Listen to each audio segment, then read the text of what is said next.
ACTA, Anti-Counterfeiting Trade Agreement. The name is misleading. The original idea of ACTA is to internationally protect intellectual property. It's supposed to help prevent product and trademark counterfeiting, like fake copies of expensive goods, misusing trademarks, like using a well-known car brand on tampons, for example making General Motors tampons. It will safeguard research investments in development of products, e.g. medical patents or pharmaceutical products. It's also supposed to support artists and journalists and allow them to produce higher quality work in internationally harmonised copyright laws. Sounds great, doesn't it? But there's a twist. The Oxford English Dictionary defines a counterfeit as, quote, a fraudulent imitation of something else.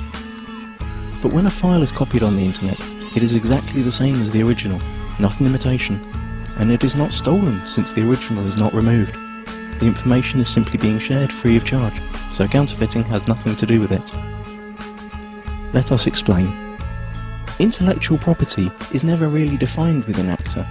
It could mean trademarks, or it could mean any idea or information which later could be copyrighted, restricted and criminalised. This will have a tremendous effect on the internet as we know it. The actual ACTA text covers a huge range of topics and is very complex and hard to grasp, so we will explain what happens on the internet in a hypothetical real-world analogy. Imagine paying for a cookery course. During this course you learn how to cook some really tasty fried chicken. Then you return home and teach the recipe to your wife. But here's the catch. According to ACTA, you are now both criminals since you shared that information for free when only you had paid to learn it. The ACTA regulations are clear. When you're suspected of sharing copyrighted information, depending on the country you live in, then your access to any kind of courses will be blocked, you will be fined or sent directly to prison. But surely no one would find out that you'd shared the knowledge of the secret fried chicken in private at home. And you're right. Under current law, no one would. But ACTA deals with this through excessive surveillance. All your communication will be monitored, and not only yours. Your family, your friends will all be observed, just in case. But you don't need privacy, civil rights or liberties, because you have nothing to hide, do you? Now that you know the principle, let's see how it will be applied on the internet when ACTA comes into effect. You can imagine your internet connection like a conveyor belt running in two directions. Along the conveyor belt, packets of data are coming in and going out of your computer. Under ACTA, ISPs, the company you pay for access to the internet, will be forced to open up and inspect every single data package you send or receive to look for copyrighted information. Send or receive copyrighted info several times and you could be disconnected from the internet or face criminal charges.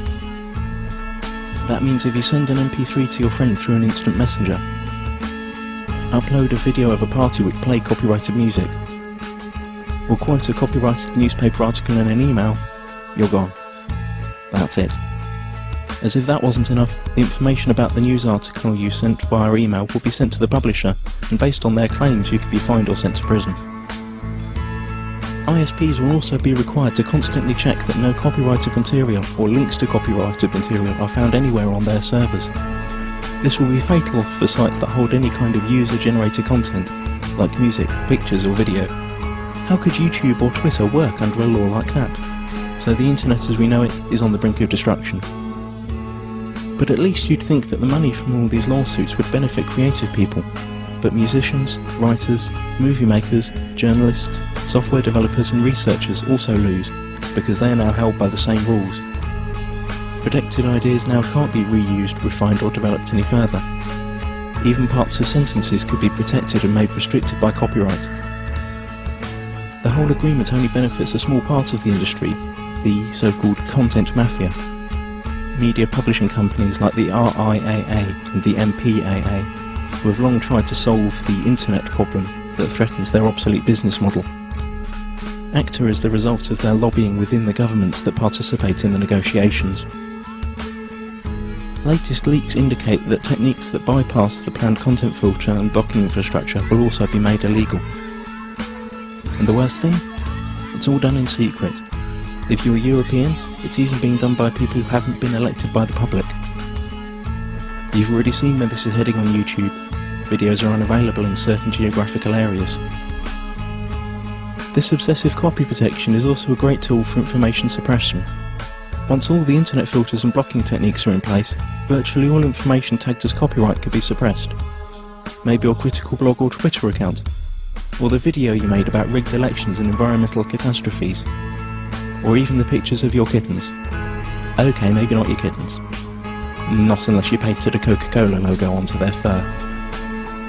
This all sounds unbelievable for everyone who's had even a small glimpse of how the net works. But remember, those who work on the agreement might not have any clue what the internet is about. And once the treaty is signed, their rules will have to be implemented.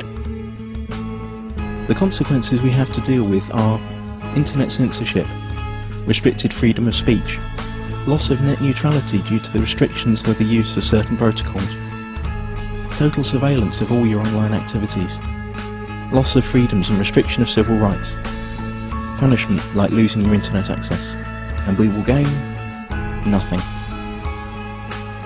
The time to act for the internet is now. Google ACTA. Load your tweets and photoshops, let it be known that no one messes with the internet, and take it to the streets. Stop the Kraken.